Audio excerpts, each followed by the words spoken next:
the public face of Anonymous, the shadowy group. ঠিক ১৩ মাস আগে এমন হ্যাকিংয়ের মাধ্যমে খোয়া গিয়েছিল বাংলাদেশ ব্যাংকের বৈদেশিক মুদ্রা রিজার্ভের ১০ কোটি ১০ লাখ ডলার। সে থেকে কিছু অর্থ ফেরত পাওয়া গেছে, তবে এখনও মূল হ্যাকার চক্রকে ধরা যায়নি। এরই মধ্যে আবারও ঘটেছে হ্যাকিংয়ের মতো ঘটনা।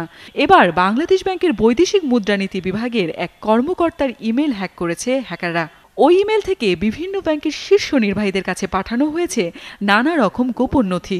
আমি পেয়েছি, ধরুন ভোর ৪টার সময় দেখলাম ৪:৩০ সময় বলা আছে তোমার নষ্ট ফান্ডিংই করতে হবে, এরকম একটা মিলে আসছে। এর মধ্যে কিছু একটা অ্যাটাচমেন্ট ছিল, ওটা যে ডাউনলোড করলে হয়তো আপনাদের সিস্টেমে এটা ঢুকে হয়তো কিছু ইনফরমেশন কালেক্ট করে নিয়ে আসতো। এদিকে ইমেলে ভুয়া এই বার্তার বিষয়টি জানাজানি হওয়ার পরপরই ইমেলটি নিষ্ক্রিয় করে দেয় বাংলাদেশ ব্যাংকের প্রযুক্তিবিদরা।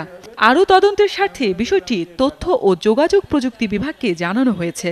সম্প্রতি বাংলাদেশ ব্যাংকের বিভিন্ন কর্মকর্তার মেইলে একটা ফেক বা ভুয়া মেইল পাওয়া যাচ্ছে, যেটি আসলে নষ্ট ফান্ডিং আর্জেন্ট দিয়ে এটা দেখাচ্ছে। আমরা মনে করছি এটা স্প্যাম অথবা একটা ফেক মেইল, ভুয়া মেইল আমরা পেয়েছি। এই বিষয়টি আমরা আইসিটি মন্ত্রণালয়কেও একটু জানিয়ে রেখেছি। বিশ্লেষকরা বলছেন বাংলাদেশ ব্যাংকের নিরাপত্তা শিথিলতার সুযোগেই ঘটেছে এসব ঘটনা। রিস্ক তো আপনি কখনোই পুরোপুরি ১০০% ফ্রি করা যাবে না, তবে যতটুকু করা উচিত সেই ততটুকু কিন্তু আমরা এখনো করতে পারিনি। আমরা বিভিন্ন স্টাডি থেকে দেখেছি যে আমরা আসলে গত ৫-১০ বছর যে রিকমেন্ডেশনগুলো দিয়েছিলাম সেগুলো আসলে এখনও পুরোপুরি ইমপ্লিমেন্ট করা যায়নি বা এখনও সম্ভব হয়নি।